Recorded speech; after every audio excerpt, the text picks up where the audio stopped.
Welcome back to the Chattable podcast, where we learn real English in real life and rich vocabulary and feel proud.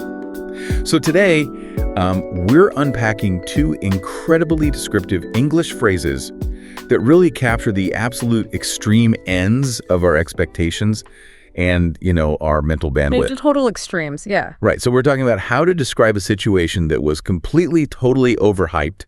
And then on the flip side, how to express that squished feeling when your brain is just totally overwhelmed. And, today is really all about the vibes of these words. Okay, the vibes. I like that. Yeah, we're not just looking at what they mean in a dictionary. We're looking at the cultural and emotional weight they carry, so you know exactly when to drop them into conversation and maybe more importantly, when definitely not to. That is super important. Okay, let's unpack this first one.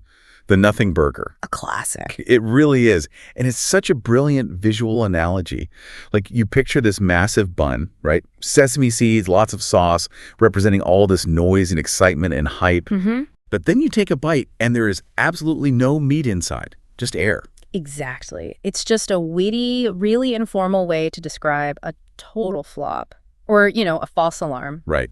And it sounds so modern to me, like, I would bet money it started as internet slang.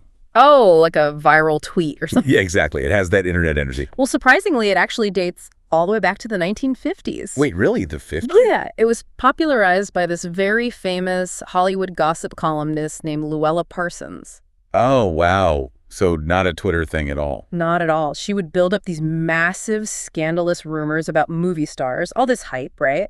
But then when the story came out and there was no actual scandal, no meat, she'd just call it a nothing burger.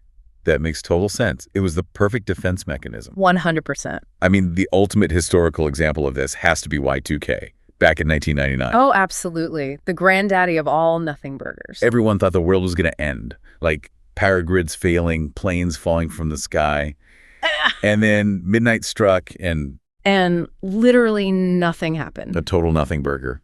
But, it doesn't just have to be these global events. It grounds really well in everyday office life, too. Oh, for sure. Like, imagine Maya has been stressing out all week over her grumpy boss calling her in for a performance review. Oh, I've been there. You think you're getting fired, you're sweating. Right.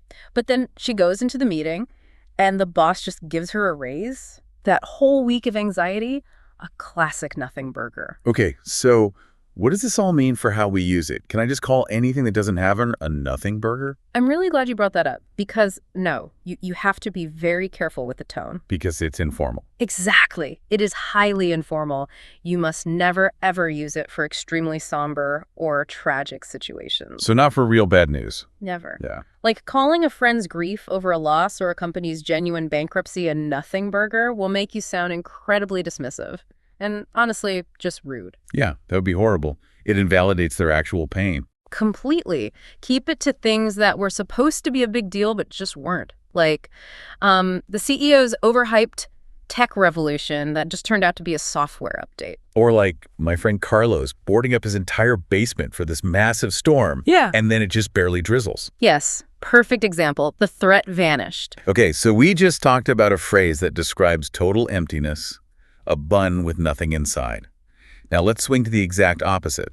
What word do we use when there is absolutely no ream left? When everything is just jammed in there. Right. We're talking about the word crowd, but specifically used as a verb. Right, not the noun. Yeah, so not a crowd of people at a concert. We're talking about a thought or a feeling actively pushing its way in and taking up all available mental space. What's fascinating here is the psychological metaphor we're using. Because if you look at the history, the word traces back to the Old English word cruden. Cruden, okay. What does that mean? It means to press or to push or hasten. Wow, that's very physical. It is. We're basically painting a picture of the mind as a physical room, and your worries are acting like uninvited guests, just forcing their way inside and elbowing everything else out. That's so descriptive. It really captures that feeling. It reminds me of this story about Luna the rescue cat. Oh, I love an animal example. So Luna's safe now. She's adopted. She's sleeping on this cushy velvet sofa. Sounds nice. Right. But she used to live on the freezing pavement.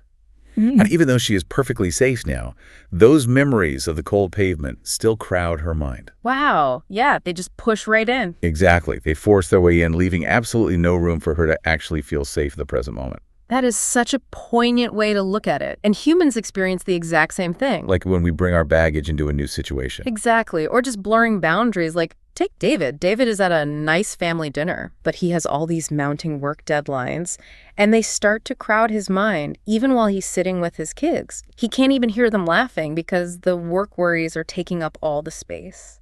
The office is literally crowding out his family time. Right. Or think of Elena. She moves to a new city, goes to a fun party, but grief for her old home just starts crowding her thoughts right in the middle of it. It's so poetic, really. Yeah. Like it feels so much more visceral than just saying, I'm stressed. Much more. But what are the boundaries of this word? Like if I'm just putting things in a container, can I say I crowded the water into a glass? No, absolutely not. That's a really common mistake when people try to sound descriptive. Oh, really? Yeah. You don't use crowd for simple, singular physical actions like that. You just use push or fill. So why doesn't water work? Because crowd requires a sense of feeling cramped or overwhelmed by multiple things. If there's plenty of space, like an empty glass, it's the wrong word, you need that tension of a space exceeding its capacity. Okay, that makes total sense. So just to recap everything we've unpacked in this episode. Let's do it. You've got 2 new tools for your vocabulary toolkit today. First, the nothing burger. It's witty, it's informal, and it's used for overhyped events. Just remember not to use it for real tragedies. Right, definitely. And the second tool is crowd, used as a verb. It's highly descriptive and emotional. We use it for overwhelming feelings and memories like, say, Sarah's exam worries, just forcing their way into her brain. Exactly. So for everyone listening, I'd encourage you to kind of observe your own life today. Yeah, do a little self-audit. Are you stressing over something that might just turn out to be a nothing burger? Or are you letting uninvited thoughts crowd your mental room? It's so easy to do both, honestly. It really is. Just noticing it is half the battle. Which actually leads me to a final, slightly provocative thought to leave you all with. Oh, I'm ready. If crowd describes our minds filling up with all these uninvited worries, and a nothing burger describes massive expectations turning out to be completely empty, what does it say about human nature that we spend so much of our precious mental space crowding our minds with anxieties that, in the end, usually just turn out to be nothing burgers? Oh, wow. That is a paradox, isn't it? It really makes you think about how we're wired. Something to mull over today. Thanks for joining us on this episode of the Chattable Podcast, and we will catch you next time.